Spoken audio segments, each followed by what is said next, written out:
For over 40 years, the Sundance Film Festival has been held on the traditional and ancestral homelands of the Shoshone, Paiute, Gojute, and Ute tribal nations. We do land acknowledgments to recognize the traditional stewards of this land and our 500 years of resistance to ongoing colonialism. But can we acknowledge the land without listening to the land? Take a moment to really listen.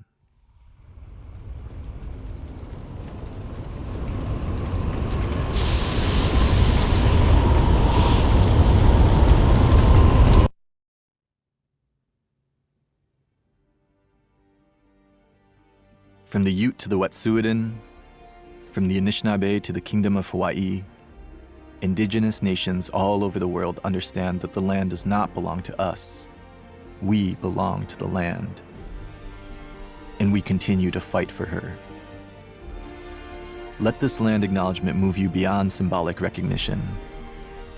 Let it be your call to action. Support indigenous resistance. Join us in the fight to protect our mother, for our human and non-human kin, for the next 7 generations.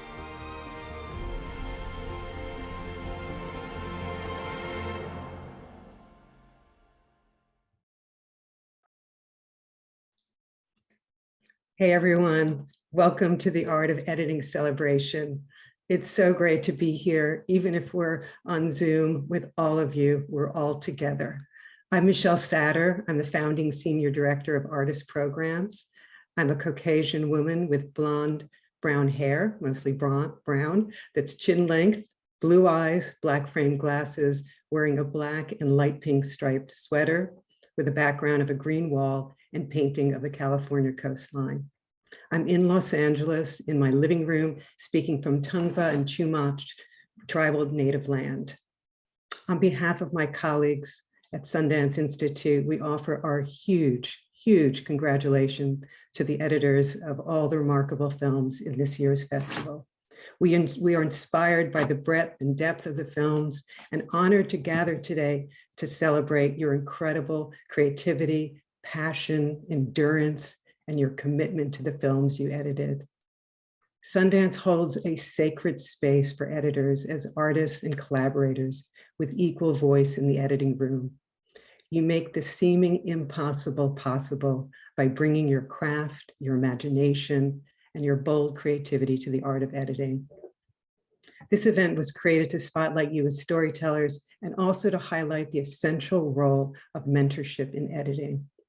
As workflows change and timelines get shorter, supportive spaces to share knowledge and foster creative exploration are crucial to the health of the field. Today's event celebrates individuals and organizations that value mentorship at the center of everything that we do. We'll announce the 2022 Adobe Mentorship Award winners, and after remarks from our colleagues, we'll move into breakout rooms so you can reconnect with friends and colleagues. During the event, we'll be posting in the chat and encourage you to use the chat to connect. We know that editors often prefer staying behind the scenes, but please show your love and solidarity with today's presenters by letting them know you're here. Use the chat with us. Thank you to our partners, our staff, and sponsors who embrace the online format and are working diligently to deliver on this promise. Thanks to our good friends at Adobe for their 6th year of generous support and their commitment to supporting the community of independent film editors. Now we're excited to show a video showcasing Adobe's wide-ranging initiatives to support diverse voices. And then we're very honored to hear from Megan Keene, the Principal Product Marketing Manager at Adobe. Thank you, everybody.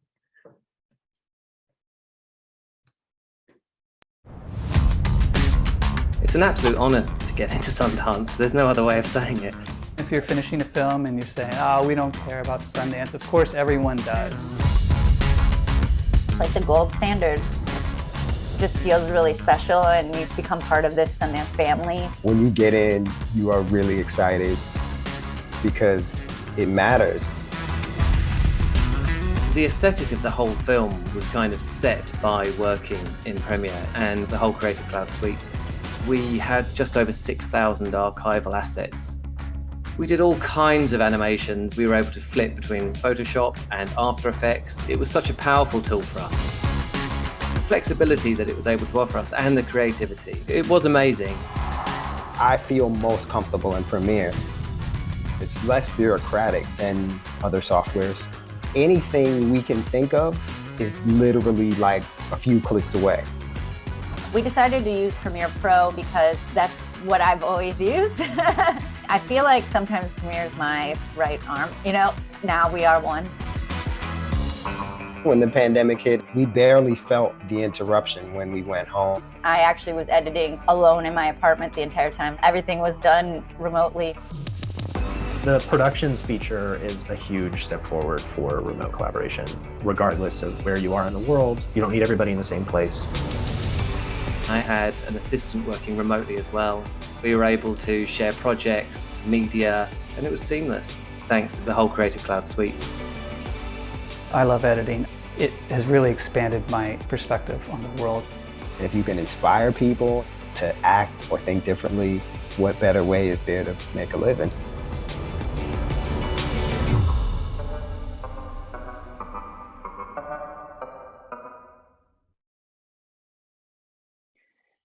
Hello, everyone. My name is Megan Keene, and as mentioned, I'm Principal Product Marketing Manager for Professional Video at Adobe.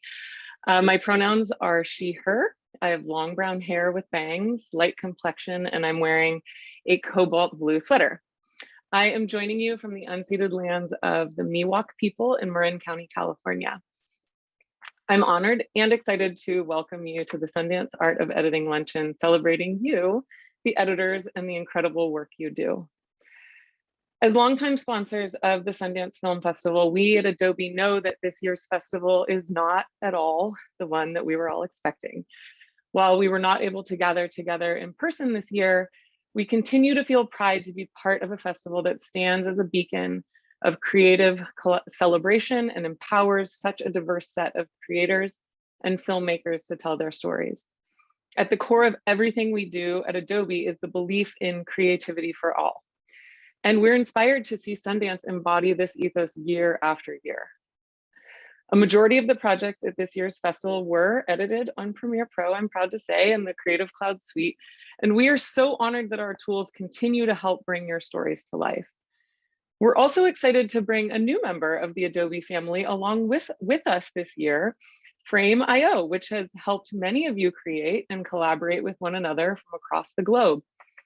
We continue to be inspired by the creative solutions your teams dream up in order to bridge the gaps created by physical distance and to find new ways to create across cities, states, even countries. This is a community we are proud to be a part of, and one that continually demonstrates how the power of storytelling can truly bring people together no matter where they are in the world. Mentorship, inclusion, and representation are core pillars of creating a world where every story can be told and every voice can be heard.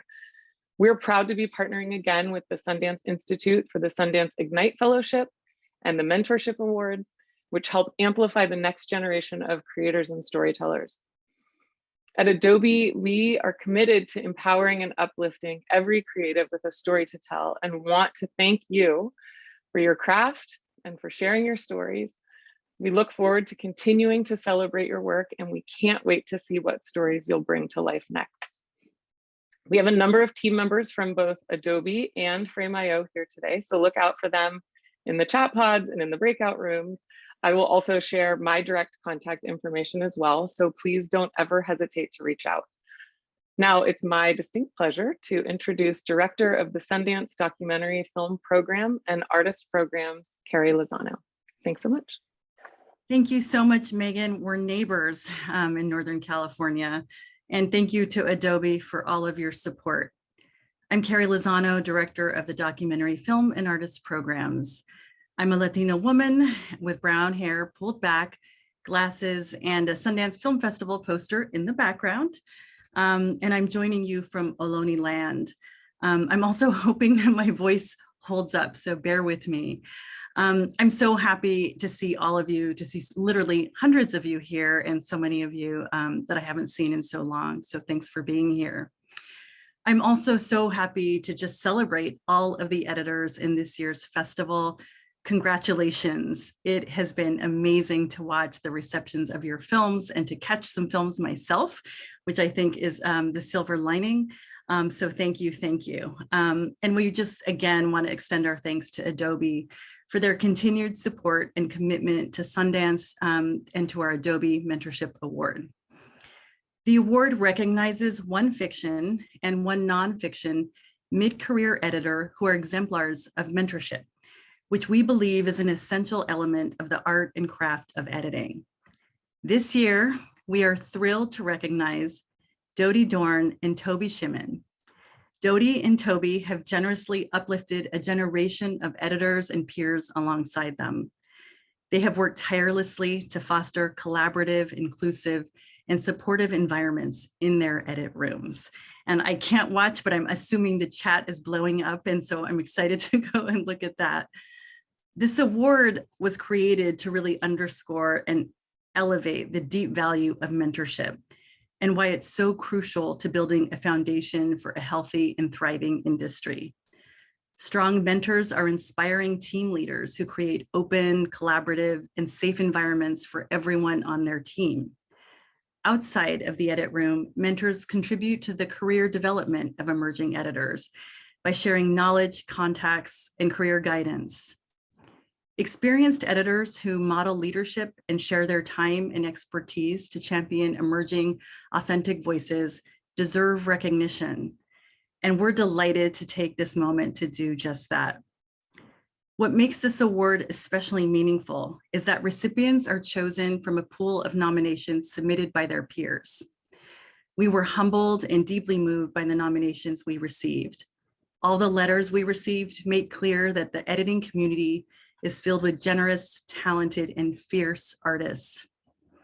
We're thrilled to have Anne Alvergue, who happens to have a film she co-directed and edited in this year's festival, The Martha Mitchell Effect, with us to present the 2022 Sundance Adobe Mentorship Award for Nonfiction.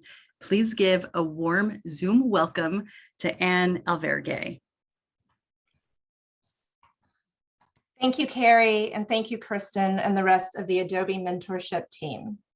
My name is Anne Alvergue. I am a woman with olive complexion, shoulder-length brown hair, hazel eyes, glasses, wearing a black shirt and sitting in an editing room with a window and some monitors behind me on the land of the Lenape people. It is my profound honor to introduce Toby Shimin today as the recipient of the 2022 Adobe Mentorship for Nonfiction Editing. Toby received so many nomination letters for this award, and the sentiment was universal. There is no one more deserving of this award than Toby. She has had a profound influence on so many of us. Exhibit A, quote, "I wouldn't have become a documentary editor if it weren't for Toby." Exhibit B, after 20 plus years, Toby still watches my rough cuts. Unless a child or animal is hurt, that's a deal breaker. Exhibit C, quote, "When I'm stuck on a scene, I often ask myself, what would Toby think?" Exhibit D, being her assistant was like taking a paid master class in editing. I call her Toby 1 Kenobi. Creative, inspiring, warm, and rigorous. That is how I describe Toby. But most of all, she is generous and inclusive, with assistants, mentees, students, colleagues, and most importantly, her subjects, whose stories she has so carefully crafted and shaped in her many years as a master documentary film editor. Working with Toby, as Penny Falk has said, is like taking a warm bath. And anyone who is lucky enough to visit Toby's editing room in the woods can attest. It is a welcoming layer of coziness and possibility, often with aromas of roasted chicken and a cat on your lap. I first heard about Toby before I met her. 20 years ago, my friend Kristen Newteal told me she was commuting 5 hours a day, 5 days a week, just to be Toby's assistant. She said there was just something magical about her. Years later, I met her briefly at the Full Frame Festival, and there she was, an editor surrounded by fans. When I relocated from Brooklyn to the Hudson Valley, I would run into Toby occasionally On the train, I would see her. She barely knew me, but would always inquire about what I was working on and was genuinely interested. One day I received a call from her asking if I wanted to edit a film that she was supervising. At that point, I had yet to edit a feature doc as a lead editor. Toby made that possible. In the edit room, she was a guiding and unobtrusive voice, but one that challenged me to lean into the material. Sometimes when stuck on a particularly challenging scene, she would say, if we were to script this, how would it play out? Just posing this question was a profoundly liberating exercise, helping to break through the fog and reframe the material. But what I appreciated most was her constant support and belief that I could do it, that I was on the right track, that listening to my intuition was the right path forward, that getting bogged down and confused happens, but eventually I can dig my way out of the darkness. But Toby isn't just a mentor inside the editing room. She is a guiding force in the documentary community. From organizing annual editor meetups in New York City and at Full Frame, to mentoring students and filmmakers at SVA and the Sundance Labs, to co-creating Depot Docs, where she invites filmmakers to share their films with her Hudson Valley community. She has also in the last few years created an online database of editors called the Editors Network. Through this, Toby has recommended hundreds of editors for jobs she cannot take herself. The system also empowers other editors to recommend their colleagues, fostering an ever-expanding collaborative community. There are now over 200 editors participating from her brainchild. She has truly cultivated a generation of editors. She has also had a profound influence on directors as well. Countless directors vie to work with Toby every year. And this year, I was lucky enough to experience what that was like for one short week when she miraculously became available to lend a hand on my own short film. She reaffirmed the direction I was going and just made it better. Again, it was magic. So it is my sincere honor to introduce the winner of the 2022 Adobe Mentorship Award for Nonfiction Editing to my mentor and friend, Toby Shimin. Wow. Thank you. Thank you so much. So sorry. I will first introduce myself and then say some words. My name's Toby Shimin. I guess you have realized that. I'm a woman with curly brown hair up in a kind of a bun or a clip. I have blue rimmed glasses, dangly earrings. I'm wearing a dark blue shirt, a black jacket that probably has cat hair on it. I'm wearing a purple shawl in the editing room that Anne described. There is a couch on one side, desk on the other, and I am, I guess, fair-skinned. There's just so much to say, but I'm going to keep it relatively short. Thank you so much to the Sundance Institute and Adobe for creating this award and for promoting the visibility of a sometimes invisible art form. Thank you to Karen Schmeer Film Editing Fellowship and ADE for nurturing editors at all stages of their careers. And thank you, Kristen Feely, for always championing editors as artists.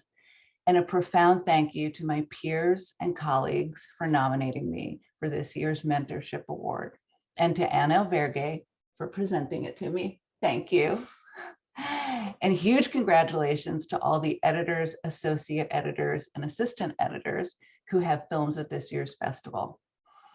And as well to the Sundance Institute Art of Editing Fellows, and to Dody. It's an honor to share this day with you. I've many times been witness to awards of appreciation within the documentary community, but being the recipient is astounding and humbling. Kristen kindly shared with me some of the letters she received for my nomination.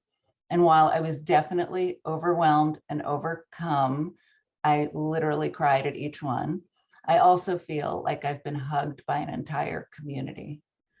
I could easily spend my allotted time expressing my heartfelt gratitude to a long list of people who have deeply affected my work and my career, and to cataloging the kinds of mentorship I've enjoyed with each one of them. And as a matter of fact, the first draft of this was exactly that, but it was a very, very long list. So I decided that since we're all storytellers, I would tell a story instead. I even have a little show and tell, like Anne, I have some exhibits. I could start with what I'm calling an origin story. My love for picture editing began at a time when being an assistant editor meant being in the editing room by the editor's side. And that just doesn't happen anymore, as we all know. My first big break as an AE came when I was about 23 years old. An alum of Hampshire College, where I'd recently graduated, recommended me to the legendary editor, Sarah Fishko, and I got the job. There were 200 hours of 16mm footage, primarily shot in Mexico and the Philippines, and my first task was to sync the sound to the picture. But they had not shot with slates, not even hand claps. And there was way more sound than picture, and this was before time code. I somehow got the task done by learning to read lips in Spanish and Tagalog, neither of which I spoke. And by Sarah's first day, I was kind of wrecked, but I was also really excited. In our editing room up on the 18th floor in New York City at 8th Avenue and 54th Street, around the corner from Duart Labs, RIP Duart. My favorite thing was listening to the rhythm and flow of how Sarah edited. I say listen because 95% of the time, my back was to her, doing what was then the main task of an AE, reconstituting her trims back into the select reels. I listened so intently that I could almost always anticipate a sound or picture extension that she was about to ask for, and I strived to have it in my hand by the time she turned around. Needless to say, I was invested in becoming the best assistant Sarah ever had. I soon became equally invested in the story she was so beautifully crafting. All was going well until one morning, a couple of months into the edit, the director came in to watch a few scenes and discuss ideas. Although I don't remember what it was, I do remember thinking I had such a brilliant idea that I had to share it immediately. I did. I did because I was naive in the assumption that we were all in some way equals working toward creating a great film. The director sharply turned to me and said that she did not want to hear my opinion unless I was asked. Oh my goodness, I felt ashamed, demoralized, and excluded. Later that day, perhaps out of sympathy, Sarah offered me a scene to cut while she took her lunch break. She gave me her reels of selects and a reel of music and said, why don't you try cutting a montage? That may not seem like a grand gesture, but remember, this was cutting on film with an actual blade and an actual roll of tape. Exhibit A. This meant that if she didn't like what I did, there was no save, copy as, and move on. It was a time-consuming undoing. It was a significant investment in her time and her trust in me. And I never forgot that. I was mentored that day with a capital M. And there were three things that I came away with. One, I needed to learn and earn my place in the editing room. Two, that if I ever became an editor, I would do everything in my power to always have the assistant feel included. And three, man, I love editing, especially montages. I did become an editor, a mentee, and a mentor. And one of the things I've come to appreciate is that mentorship rarely flows in one direction. It's an exchange, a relationship, a fellowship, and an alliance. Years later, and many projects ago, as I was preparing for feedback screening, as often happens under deadline, all things technical went wrong. I don't remember what they were exactly, but I do remember the impressive meltdown I had. And I will never forget when my then assistant editor, Joy Reed, who is now a brilliant editor in their own right, said in response, 4 words, I got your back. I immediately felt not only relieved and grateful, but that I was not alone, that we were allies, and that it was all going to be okay.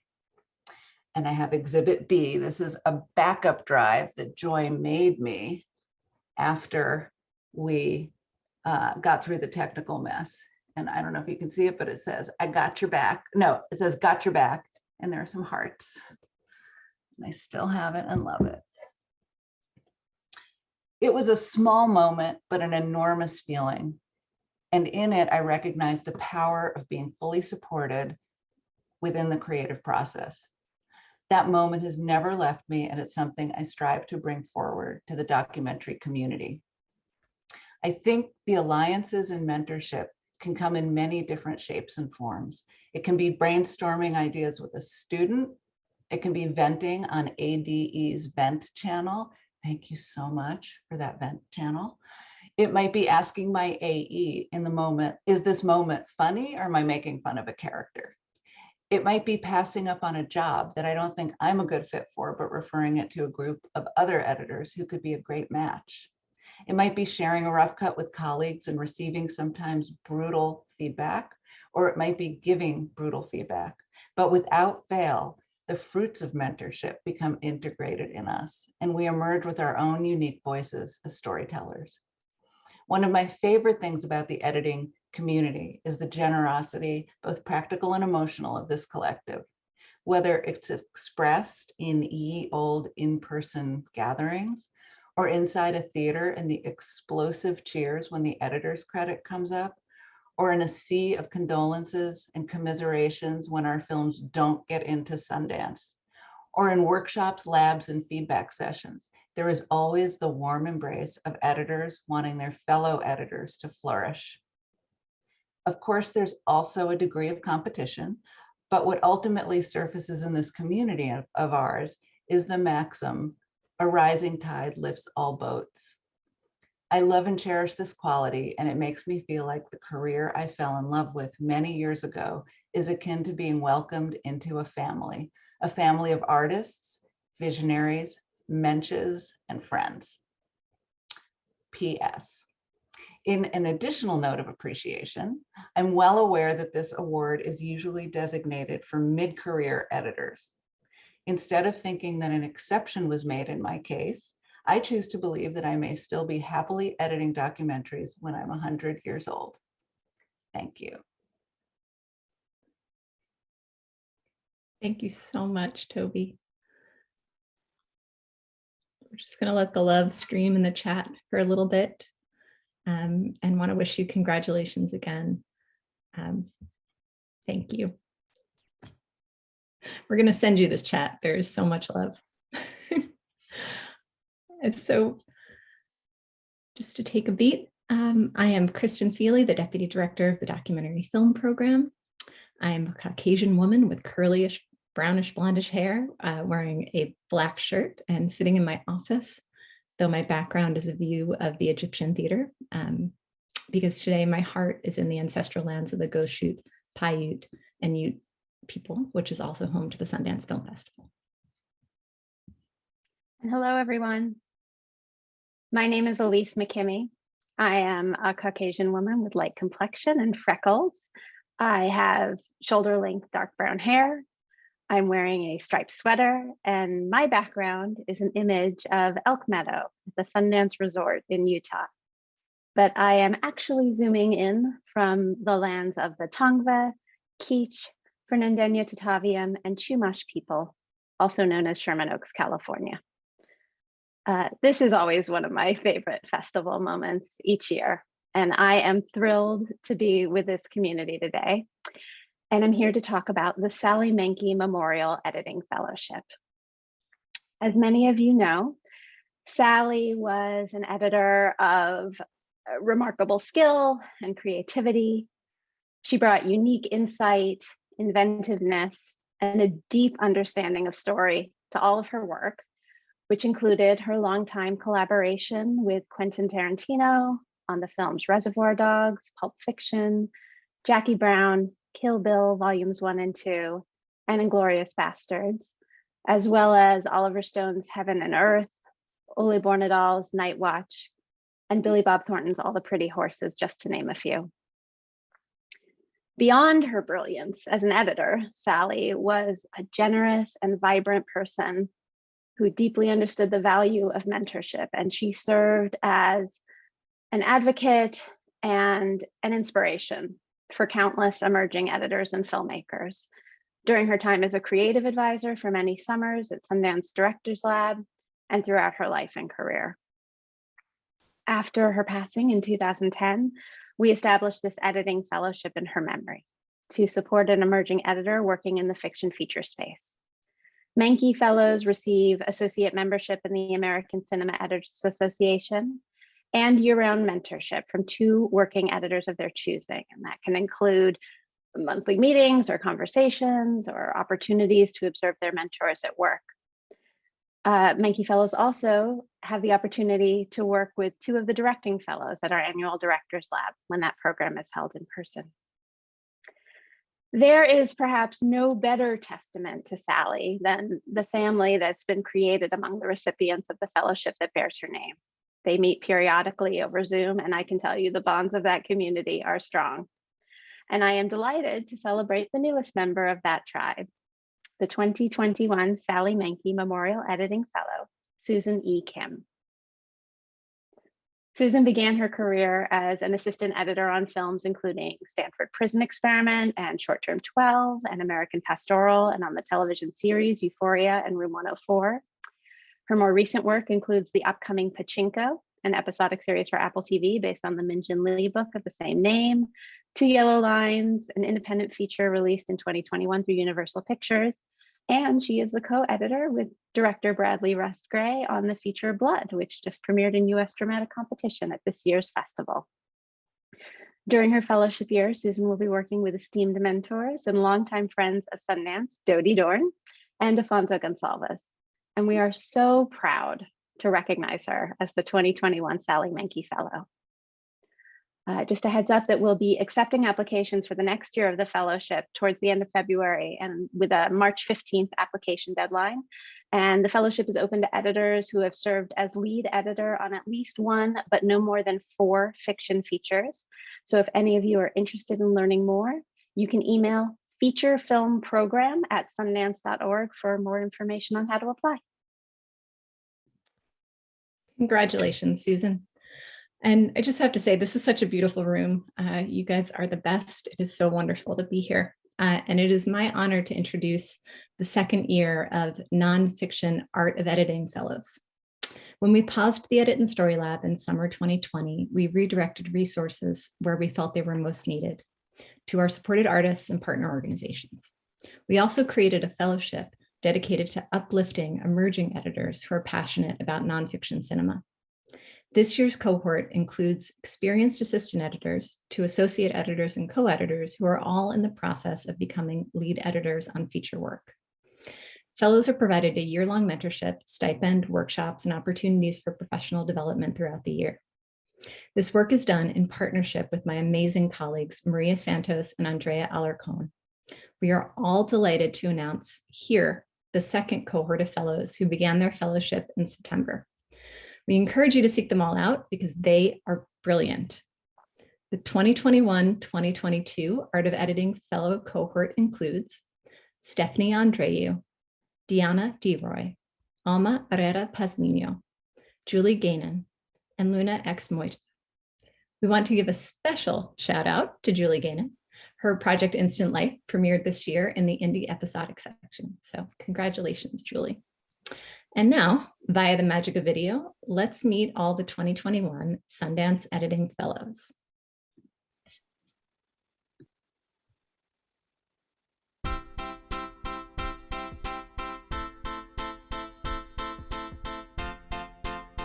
Hello, my name is Alma Herrera Pazmiño. I go by she, her, and bruh.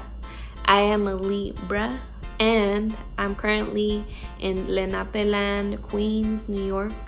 Hi, my name is Deanna DeRoy, and I currently am on Ohlone land, also known as San Francisco. I use she, her pronouns. I am a Scorpio, rising Libra. Hi, my name is Julie. I am in New York City on unceded Lenape land. I use she, her pronouns, and I am a Taurus. My name is Luna X. Moja. My pronouns are they and she. I am located in Piscataway land. My zodiac sign is a Taurus, and with a Mars and Venus in Cancer, for those who want to get nerdy with it. Hi everyone, my name is Stephanie Andreu. I use she, her pronouns. I am on the land of the Tongva and Chumash people, otherwise known as Los Angeles, and I am a Virgo sun and rising and Aries moon. Hello, my name is Susan E. Kim, and at the moment I am on the land of the Kickapoo, Peoria, and Kaskaskia people, otherwise known as Springfield, Illinois, although I'm usually based in Los Angeles. Stephanie, as we approach season 3 of the pandemic, I'd love to hear about how you've grown as a person, collaborator, and editor. The last 2 seasons of the pandemic have been quite challenging, but the ways that I've seen my growth is by collaborating with people who've pushed me to show up fully and not to be afraid of my opinions and convictions, and for that I'm most grateful for. Alma, what's your favorite editing attire? My favorite editing attire is this lined flannel shirt sweater, green for the heart chakra, and my concha pantuflas, classy and comfy. Julie, tell us about something an editor shared with you that paid off months later. One piece of advice I got from another editor that's helped me over the years is thinking of editing as a draft process. It frees you up to create, try new things, experiment, not to be hard on yourself, to realize that that first or second or third pass, which feels really hard, is only going to get better over time. Luna, do you feel there's a common personality trait amongst editors? I noticed this when I was having lunch with Geoff and Angela, and the waitress or hostess was asking us, where do you want to sit? And there was like so much, options to choose from because it was practically empty. And then all of us pointed at the same time at this one table that was in this nook area where it's nice and enclosed, but you can see everyone, but not right in the center. There was this commonality of all of us wanting in space where we can feel like a crab in its shell, just enclosed. And my question is for Dee. When do you feel most happy when you edit? During those moments, those aha moments, it doesn't even have to be in front of your computer or your editing suite. It's those aha moments when you're taking a walk, or you're in the shower, or you're eating lunch, or you're going for a run, or you're looking out on the ocean, and then it's something hits you like this, and it's I gotta write that down and go back to the edit room and try that part out. Susan, what moment or moments did you know you wanted to be an editor? How did you feel when you knew? So I first learned how to edit when I was in high school on those VHS deck-to-deck systems, and later in college on 16mm cine film editor devices with squawk boxes.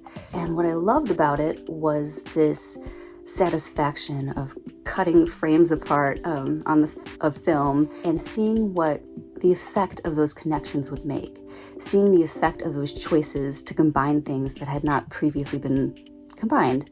So I just remember watching those frames dance in front of me on the cine film editor and feeling this total sense of magic.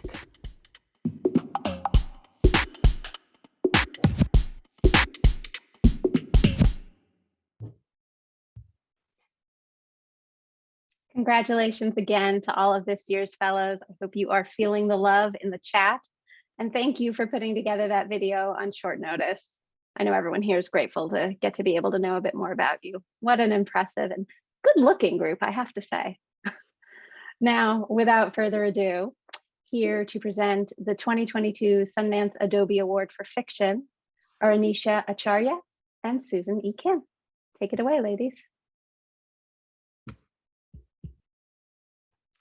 Hello, everyone. I'm Anisha Acharya, and I'm a South Asian Indian woman dressed in a white top with long curly black hair. And I'm Susan E. Kim, and I'm an East Asian woman with long, straight black hair, wearing a black and floral dress. And we are both in front of a bright pink, yellow, and red background. Thank you, Sundance Institute, for this opportunity to co-present the Sundance Adobe Mentorship Award in Fiction to this year's very deserving recipient. I had the honor of assisting Dody Dorn on a feature film in 2018. Since then, she has been my mentor and friend as I've transitioned into editing. If you've been through the Dody Dorn school, you feel a sense of pride, almost invincibility as an assistant editor. Dody is relentless in her service of a film. She once gave me this pearl of wisdom. I always tell my directors, you have to let me express ideas and try things. You can't shut me down. If I have 999 ideas that you don't like, but the 1000th one makes it to the film, it's worth it. I hope I didn't butcher that. I've seen Dody reinvent and reimagine scenes in ways that have gone against the grain of the material and ended up feeling like they always belonged. She has a brilliant imagination and an ability to channel it effectively. To witness her magic was a masterclass for me. With the Sally Menke Fellowship, one of its benefits is that you can invite nearly any editor to become one of your mentors. This is kind of like winning the lottery, the chance to pick one of your heroes and basically ask them to become your friend. Dody and I had not met before, so I was very, very grateful that she accepted the invitation to work with me. I was inspired, of course, by her brilliant career, working on over 40 features and television shows such as Kingdom of Heaven, Army of the Dead, and Memento, not to mention her prior work as a supervising sound editor on innovative films such as The Abyss. But I was also captivated from seeing her speak in public. She was as insightful as she was cool and composed and real. On top of all of that, as a woman with such a long-standing career, I knew she had broken barriers and, of course, had paved the way for editors like me. To quote Dorian Harris, Ace, Dody is always observing the ways in which the film business has consistently relegated women and POC to outlier status. This injustice fuels her. In getting to know Dody, those early impressions of her have only deepened. With her mentorship, I've been the beneficiary of what I call the great leveling up. That is, being around her, I can no longer make myself small, apologize for having a seat at the table, or question my value. This is because when you're around Dody, those impulses naturally begin to melt away. She's driven by a desire for truth. And one way in which she speaks her truth is through story. Dody shares freely with confidence and humility. She's always honest about both her triumphs and her mistakes. And this is so comforting and eye-opening to witness how a mentor navigates growth and learning, synthesizing these lessons into action. Well, for all of us mentees out there, we know this is gold. When I assisted Dody, she arrived in the editing room with her giant, super cool Wacom Cintiq tablet. I had a fangirl moment watching her zip away at it. She had the entire film cut together with storyboards, the table read, sound design, and music. So there was always the feel and flow of the big picture.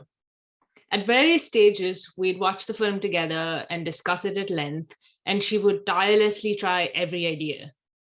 She'd give extensive feedback on my work and would never take a limp response for why something couldn't be done. Nothing ever fell through the cracks, and I soon learned that that was the Dody Dorn way.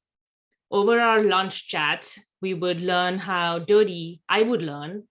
Dody, with her specialty salts to flavor a meal, her splashes of color to style her outfit, her witty humor to liven a conversation, always has flair. And when you're in the room with her, you're compelled to find that flair in yourself and given the space to flaunt it. Dody would write down the names of everybody she met at the facility on Post-its, the techs, the staff, the assistant editor down the hall. I've known her to reach out to an editor across the world to tell them how she appreciated their work on a film. She gave me feedback on the film I was editing while traveling in Costa Rica. I sometimes feel like she was born to bring people together because she seems to do it so graciously and spontaneously. I once candidly discussed my challenges in transitioning to being an editor, and she said, "You're like a turtle, not the bunny rabbit, but the turtle. You've heard of that story?" I said, "Yes." She said, "You're going to get to where you're going without a shadow of a doubt." As somebody starting out, hearing that from her meant everything to me. So Dody recently invited me to visit her at her home. We had lunch and she gave me a tour. Her home is this thoughtfully cultivated oasis right in the middle of Los Angeles. And it's full of originality and character, with its winding paths, areas to sit, and of course, there was a lovely edit room. But what really stayed with me was the amount of detail and care. Every plant and every tree was beloved. Dody can describe her relationship with every choice made, each stone in the driveway, every blooming thing in the garden. Everything, no surprise, had a story behind it. Before I left that afternoon, Dody said, "Wait, let me give you some things to take home." And she proceeded to walk me through the garden, asking me if I knew what this was or that was, clipping herbs and flowers.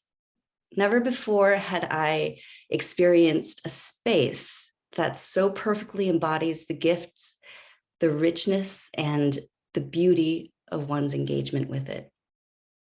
I understand now that this is how Dody Dorn lives her life, and it is the perfect metaphor for how she shares such riches as a mentor. She will walk you through whatever landscape you're in, asking questions, sharing from her experience. And after you say goodbye for the day, you, the mentee, walk away a little taller, a little more confident, blessed under the having been seen and heard by someone who has walked the walk as thoroughly and as beautifully as Dody has. We're not alone in having been uplifted by Dody's mentorship. Emma McLeave shares, "She was the first editor who really took time to train me in how to cut. As my career has progressed, she remains one of my biggest champions." And Bob Benedict shares, "She wants you to understand not only the right way, but why it's the right way. Dody is a consummate editor, and she's an even better friend." Emily Chu shares, "One of the most creatively fulfilling experiences of my career was working on scenes with Dody. Many times since, I wondered, what would Dody do?" And Skylar Zhang shares, "She's an unstoppable, inspiring force. When you're around her, you're simply compelled to challenge yourself to excel."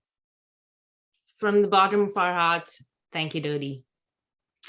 And without further ado, we are thrilled to present the 2022 Sundance Adobe Mentorship Award for Fiction to this year's recipient, Dody Dorn. Oh my God.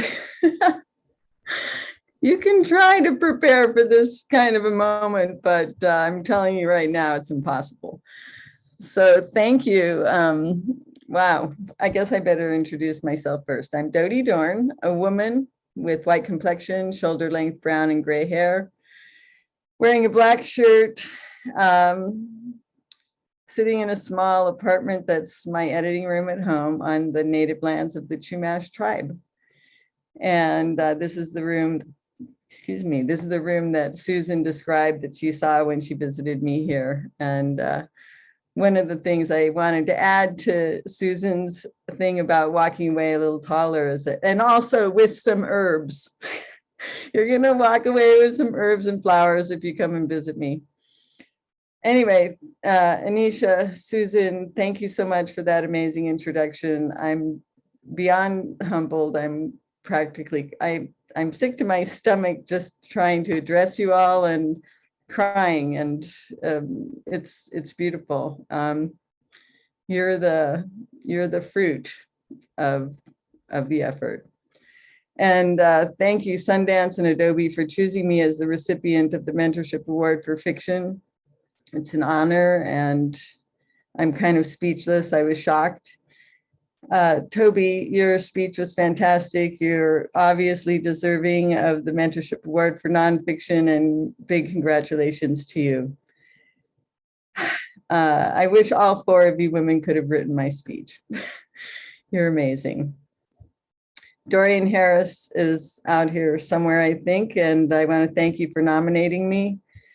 Dorian is a good friend and a colleague. We worked together editing 2 seasons of Enlightened. We had a whole lot of fun, and we're both on the board of the Motion Picture Editors Guild.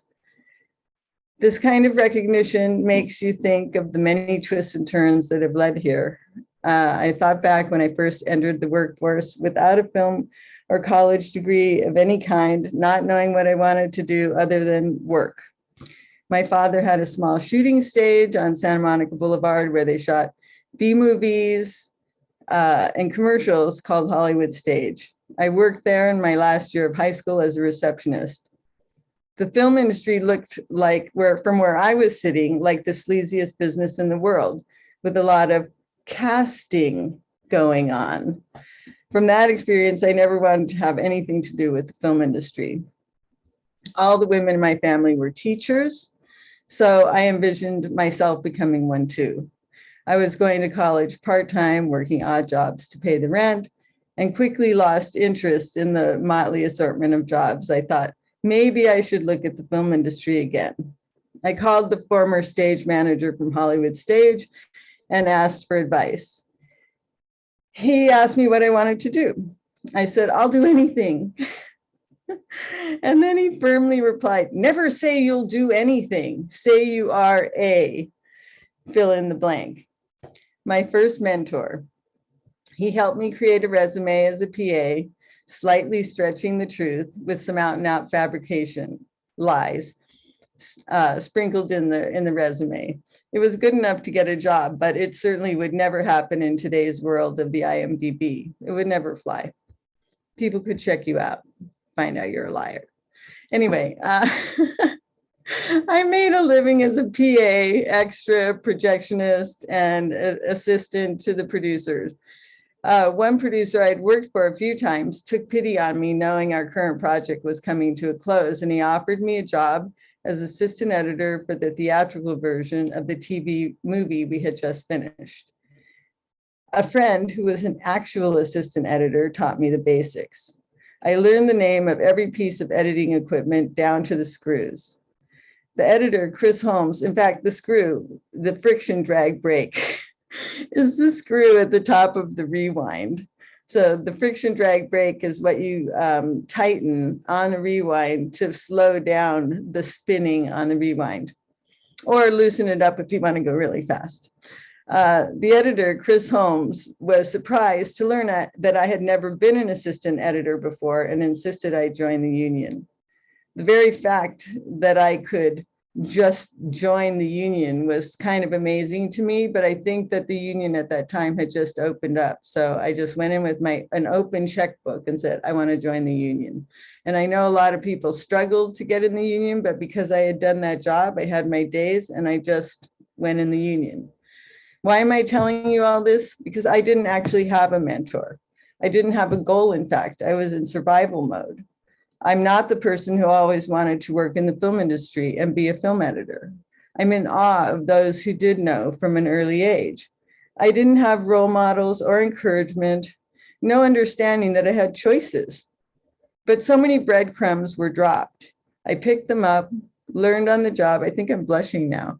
Learned on the job, found a career, and discovered a passion. I fell in love with film and film editing specifically by seeing and then conjuring the alchemy of the magic of editing for myself. Once I was in the union, a real turning point, I never looked back. I still had to overcome my doubts and later occasional bouts of imposter syndrome. But I definitely decided I would also help others whenever I could along the way. Today, only 25%, hold on a sec. Elixir of the gods. Today, only 25% of the membership of the Editors Guild are women. So back then, it was far from obvious that I would be able to survive in post-production. It was a struggle, and I made many sidesteps and missteps.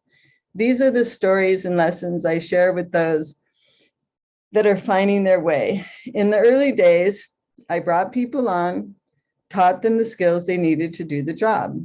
Many started as my personal assistant, then post PA, then assistant editor, often moving on to sound or film editor. But things have changed. Film school grads with degrees in film editing are coming into the workforce. Their creativity and technical skills are at a high level. I don't need to teach them skills, but more likely the work ethics and the politics. I share what I can, and I hope it resonates. I too have always been learning. Like Toby said, it's not a one-way street. From my colleagues, I learn from my colleagues and those that I've mentored in big ways, in big and small ways. Over the years, I've changed. My work ethic was always do or die, willing to work punishingly long hours for days, weeks, or months at a time, as though this was heroic. My father would say, it's not Thanksgiving, it's Thursday. So my soldier-like attitude was rewarded, but I know it's not healthy. We as editors need to lead healthier lives. When asked for advice to editors just starting out, I tell them to get along with their director and not to compromise their health or sleep. If you don't get enough sleep, you likely won't get along with your director. And if you don't get along with your director, though, that won't be good for the film. If you have serious creative differences, both you and the film will be better off if you leave the project. These lessons have been hard won. It's inevitable that difficult situations will come up. Will you handle them well or fall flat on your face? But both are opportunities to learn and grow. In other words, sometimes you will fall flat on your face. That's just the way it is. More lessons from the field. This is a story Toby already told, but Chris Holmes explained editing room protocol. In notes meetings as the assistant editor, I wasn't allowed to blurt out my creative ideas. It was a kind gesture, kind of the equivalent of telling someone their fly is open or they have spinach between their teeth. On Silverado, Carol Littleton showed me her first cut, which she always arrived at in record time, causing me and the other assistants to panic since we didn't have the next scene ready. Carol would call us in, show us the cut, and explain why she had made the choices she had, also asking for our feedback.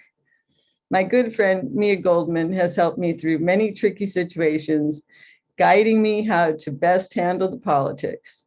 But our relationship really started out as assistants, arguing passionately about the correct way to measure film running through the synchronizer. Do you put the start mark on the 0 or the 1? I still don't know for sure. Recently, another editor shared her recipe for when things get tough. She thinks, what is the most professional way to handle this situation? It's obvious, but crisply distilled, like a good editor. So like a good editor would do. What is the most professional way to handle this situation? I use it now as my own mantra and will continue to share that insight with others. Rob Sullivan, my co-editor on A Good Year for Ridley Scott, introduced me to the one-word editing trick of withholding, helping to keep the story moving and the audience engaged. No spoon feeding. Bob Grieve gave me my first work as a sound editor. Editing Foley, I learned continuity and rhythm. As a dialogue editor, every film editor was unwittingly teaching me their tricks. With reprints of all the takes, I could analyze performance choices, see where dialogue was tightened or opened up, how to cheat lines and cut in the middle of a word. All invaluable lessons. Our job as editors is to realize the vision of the director. That's not to say there isn't invention and problem solving. During production, my assistant is my first audience. I get their seal of approval on the first cut before I move on. Lively discussions ensue. We discuss choices made. They cut sound effects and music. I give them scenes to cut, and we talk about what they did with the material or problems they encountered. As we move into the next phase, they can see and appreciate the changes that come from working with the director. Excuse me again. My niece, Alicia, worked for me as a post PA in the 90s. She recently shared some advice I gave her back then. Frankly, I don't remember it, but it's good advice. According to Alicia, I taught her, when you spill something, don't get down on your knees to wipe it up. That's right, don't get down on your knees. Others who reached out for advice found an open door. Many of my assistants, and you know who you are, moved into editing, and I'm immensely, immensely proud of you all. Finally, to young and aspiring editors, give all you can, stay open, stay humble, take chances, get out of your comfort zone, embrace happy accidents, keep a sense of humor, stay focused, take blue sky breaks just to ponder, get your beauty sleep, never give up, share and mentor others, and don't expect an arrival, just enjoy the journey along the way. I want to thank my husband, prop master Kevin Hughes, for supporting the craziness of this demanding career, and my family who have been behind me. Thank you to all at the Sundance Institute and Adobe for this honor, and especially Kristen Feely, who got me out of my shell to come up with a speech. I am humbled and moved beyond words. Thank you. Thank you so much, Dody. Congratulations. I'm just gonna let that love flow in the chat. And that is quite a beautiful shell that you have. So thank you for that wonderful speech. All right, so also to thank you, a big thank you to Anisha and Susan for your beautiful introduction. Toby said so beautifully about the editing community earlier, that while there might be competition, there is an implicit feeling that the rising tide lifts all boats. In the last few years, the community has challenged itself to do better and acknowledge systemic barriers to progress, whether they are upheld by structural racism and bias or lack of worker protections. These challenges have brought the formation of organizations that are working to ensure that editing can be more inclusive and sustainable. We're grateful to our partners who are here today and with whom we share this event, the Karen Schmeer Film Editing Fellowship and the Alliance of Documentary Editors. Please welcome editors extraordinaire, Maya Muma and Francisco Bello from the Karen Schmeer Film Editing Fellowship. Thank you, Kristen, and a huge thank you to you and the documentary film program at Sundance for all that you do. I'm Maya. I'm president of the Karen Schmeer Film Editing Fellowship. I'm a Caucasian woman with fair skin, long dark brown hair and glasses. My Zoom background is a blurry Brooklyn apartment that is on Menke Lenape land. We're really excited to be here today to tell you about the Karen Schmeer Film Editing Fellowship program. Our mission is to cultivate the careers of an inclusive group of emerging and aspiring documentary film editors through mentorship to help them grow as artists and build their community. The fellowship was created in 2010 in honor of Karen Schmeer, an incredible editor, mentor, and person. Karen has been called one of the greatest editors of her generation. Her very first film was Errol Morris's Fast, Cheap, and Out of Control, which she actually started on as an assistant editor. She went on to cut 11 more films, including the Oscar-winning Fog of War and Sergio, which she was given the Sundance Editing Award for in 2009. In fact, 8 of her films premiered at Sundance. Karen died tragically 12 years ago at the age of 39 in a hit and run in New York City. Her death prompted a group of her friends to come together and find a way to honor her. A lot of people here today may know her for her films or just her films, but her friends knew her as someone who was kind and thoughtful, who loved to laugh. She was silly and made up ridiculous songs that could not be sung in polite company. She was someone who valued her friendships immensely. I've heard just incredible stories of her baking lasagna for friends who had a new baby, or a pie when somebody needed cheering up. She loved bringing people together.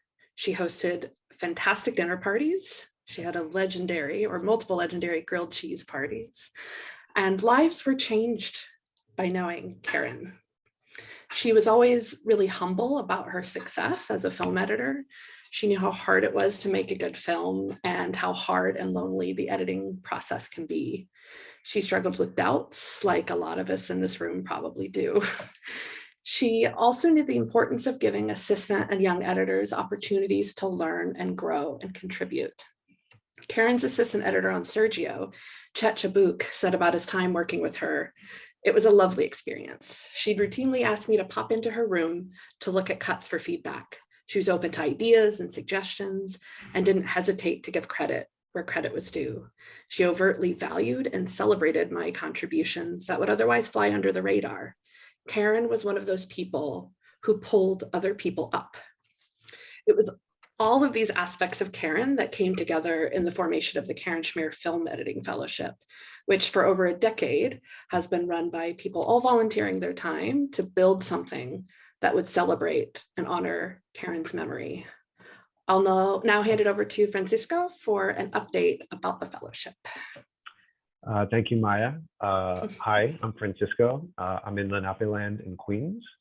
I'm a balding, bearded, spectacled man, and I should have an olive complexion, but thanks to many hours, years editing, I definitely need some more vitamin D. I'm wearing my usual uniform of a dark sweater. I'm in front of a blurred background, but in all seriousness, I'm also hearing impaired, so shout out to those of us in our community in the house tonight. 2021 marked the 10th year of our programs. The fellowship was initially founded as a year-long program for an emerging documentary editor to explore their craft with mentors and grow their professional and creative community. Several years ago, we started looking at how we could expand what we were doing to support more editors. We also felt an urgency to address the lack of diversity and inclusion at all career levels in the editing field. So we created our Diversity in the Edit Room program in New York and then Los Angeles, which brought together assistant and emerging editors in mentorship groups with seasoned documentary editors. We now have an incredible group of 82 alumni from AEs to editors. You can learn more about them on our website, including availability, credits, and skill sets. In other words, hire our alums, jobs. And by the way, we use the term schmellows, not alums, which is Schmeer and fellows. Yeah, got it? Okay, so schmellows, we all know the language. We also want to take a minute to acknowledge all of the editors who have given their time as mentors in our programs. You have changed the lives of generations of talent, and our art and industry is the better for it. And we spent the last year working to find ways to open up access and expand the program, and are excited to announce that this year's fellowship program will continue as a year-long group mentorship program for assistant, associate, and emerging documentary editors from historically underrepresented backgrounds and experiences, but will now be available in a hybrid form, both in person and online, which allows us to take applicants from across the US. We're also excited to announce that we'll be having an open call this year. So please visit our website, karenschmeer.com, that's KARENSCHMEER.com, to learn more about the program and eligibility. Applications will be accepted starting February 1st. Thank you, Francisco. Also, be sure to check out all the films at the festivals with work by our alumni and our mentors. There are lots of incredible films at the festival this year. You can find a rundown of those films on our website, which again is karenschmeer.com. And we are really, really looking forward to seeing all of your fellowship applications in the coming months. And now we'd like to hand it over to the Alliance of Documentary Editors. Thanks, Maya. Hello, and welcome to our talk about the Alliance of Documentary Editors today. We would like to thank all of the amazing speakers and award winners before us. We are all huge fans of your work, and I'm recovering still. So my name is Michelle McGarrigan, and I'm a member of the ADE Steering Committee and the Inclusion and Access Committee. I'm an editor based in the San Francisco Bay Area, the occupied lands of the Ohlone, and I go by she, her pronouns. I'm a mixed Asian woman with a short brown mullet, and I have a patterned sweater on in front of a bright orange wall with some pictures on it. Hello, my name is Ines Vogelfang. I'm an editor based in Brooklyn, New York, the occupied lands of the Lenape and Canarsie people. My pronouns are she, her, and I'm a cis Latina woman with brown hair, wearing a green shirt and glasses. I'm now sitting in front of a white wall with some posters and drawings on it.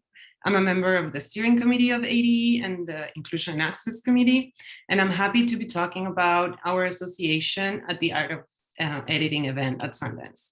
As a proud Schmello, I'm also really happy to see how the fellowship is expanding and coming back. And I just want to thank Sundance and the partners for giving us the space. Thanks, Inez. So first of all, I just want to welcome all the editors and congratulate you on climbing out of your timelines today.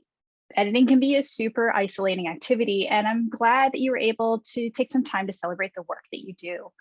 And just in case you spent the last few years in a dark, windowless room, let me tell you a little bit about Alliance of Doc Editors. So ADE or AID are a professional community that champions the role of editors and assistant editors in the documentary process while providing resources for ourselves and our collaborators. Since our meetings in LA in 2018, we've grown to a community of over 800 members from across the nation. And with the rise in popularity of documentaries, the demand for experienced documentary editors and assistant editors has been huge. And ADE sees this as an opportunity for our organization to advocate for their needs and to create a community to support them. While there is a big demand for doc editors and AEs,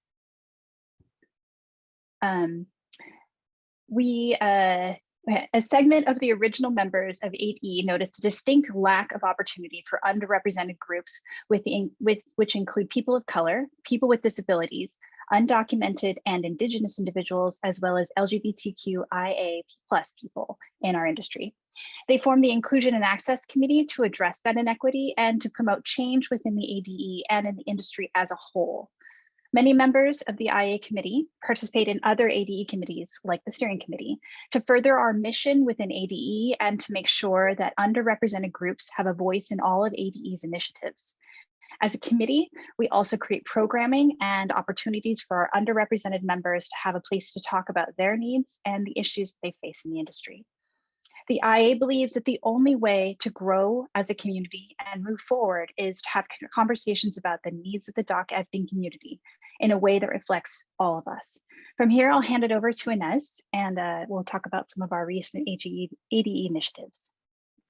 Thanks, Michelle. ADE strives to create spaces that we want our workspaces to look like through land acknowledgement, pronouns, and community guidelines within ADE and in our meetings.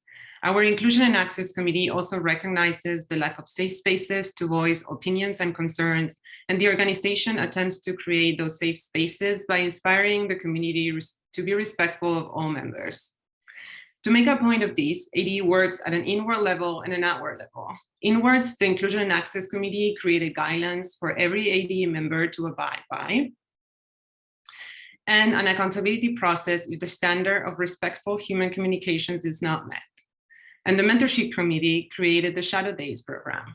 This program was developed for AEs and emerging editors to address a lack of mentorship in today's documentary industry.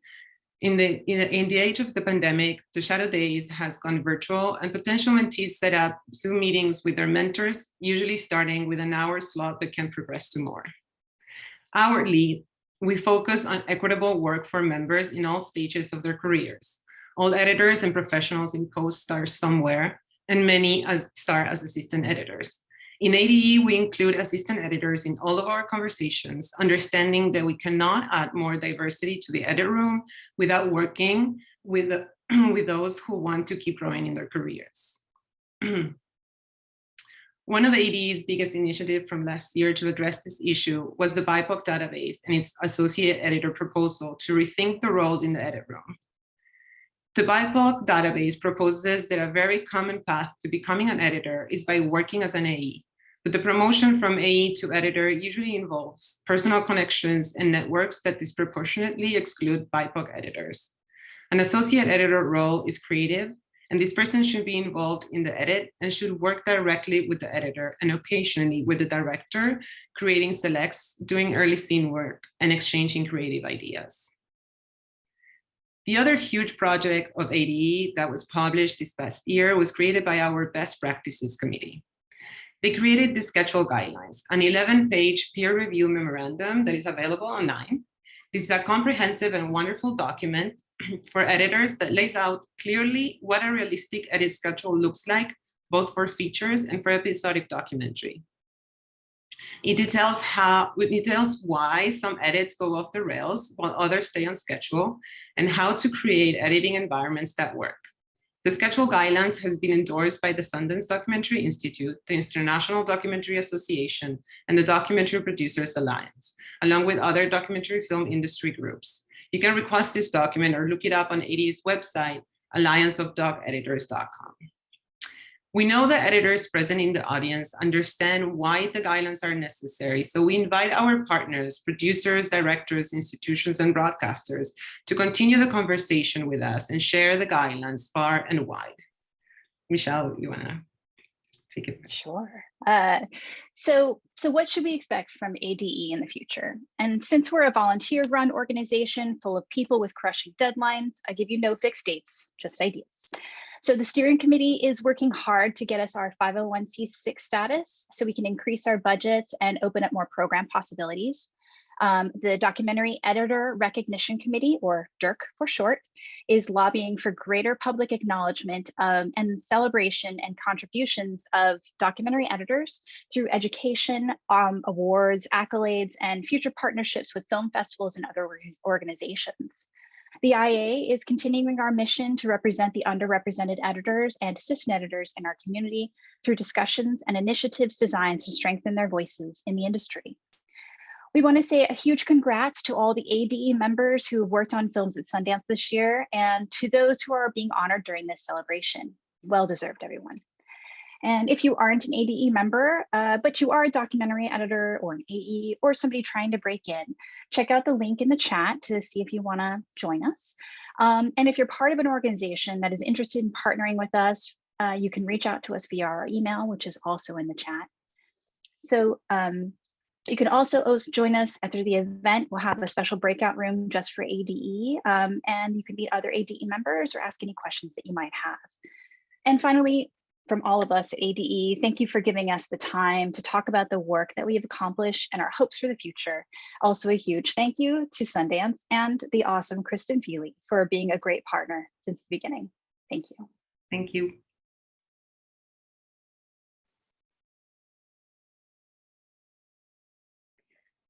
Thank you to Michelle and Inez for representing the Alliance of Documentary Editors and the vital work that everyone in this volunteer-led organization is doing to create community and foster an inclusive, supportive environment, while you also work to advocate for editors. Also, congratulations again to Toby and Dody, and thank you to their presenters for your beautiful introductions. We're going to pause soon and open up breakout rooms so you can meet one another. But before we do, we wanted to take a moment to honor colleagues who left us this year. I am grateful to have a moment to celebrate the memory of editor Jen Lilly, who left us far too early, just a couple of days before Christmas at the end of last year. Jen was such a warm and generous person and a collaborative, brilliant editor. She got her start first as an apprentice and then an assistant editor, working in the cutting rooms of some of the most iconic New York directors, including Martin Scorsese and Sidney Lumet. And then, of course, she went on to make her own indelible mark as an editor on indie features, including many that premiered here at Sundance, like The One I Love, Frank and Lola, and 8th Grade. She also worked successfully in television on series including Love Life and Mrs. Fletcher, and all 3 seasons of Master of None, and she won an Emmy for her work on the 2nd season of that show. Jen's connection to Sundance is particularly meaningful because she served as an editor over several years at our Directors Lab. And I was always so thrilled and relieved when she agreed to spend a part of her summer with us. She's also part of a Sundance love story, having met her husband, cinematographer Andrew Reed, at the lab. They got married shortly after their last stint at the lab, and they have 2 beautiful children, Theo and Maddie. For everyone who knew her, Jen was a nurturing presence. She was a beacon of inspiration and creativity, and just a source of joy. She was someone you wanted to be in the room with, whether you were working with her or just lucky enough to share space and laughter with her.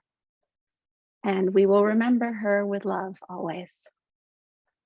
Anyone wishing to offer condolences is encouraged to donate to the Ovarian Cancer Research Alliance, which you can do at the page created in tribute to her, which we have linked in the chat. Thanks. Thank you, Elise.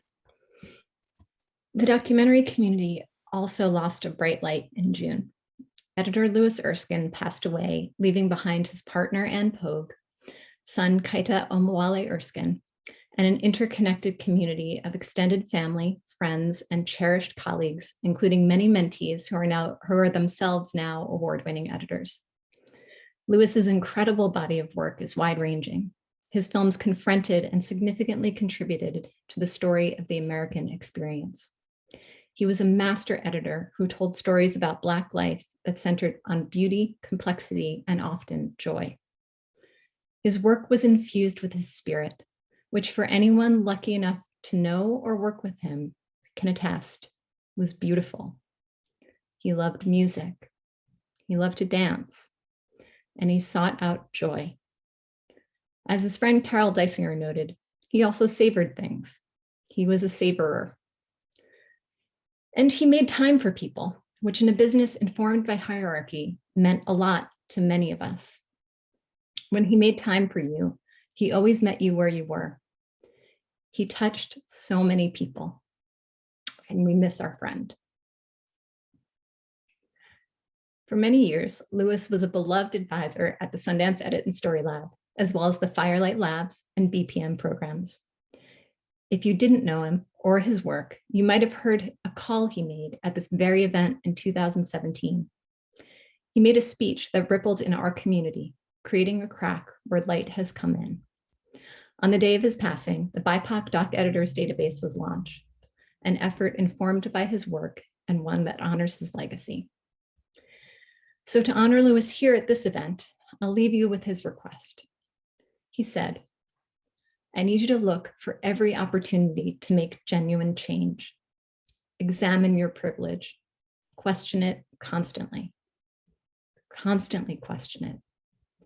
If you're in the room, take the risk of being the disruptor. Thank you, Louis.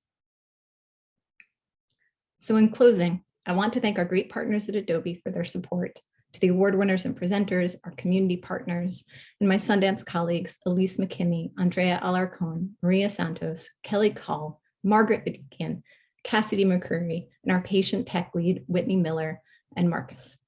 And congratulations to all the editors in this year's festival. With that, we conclude the formal presentation portion of this event.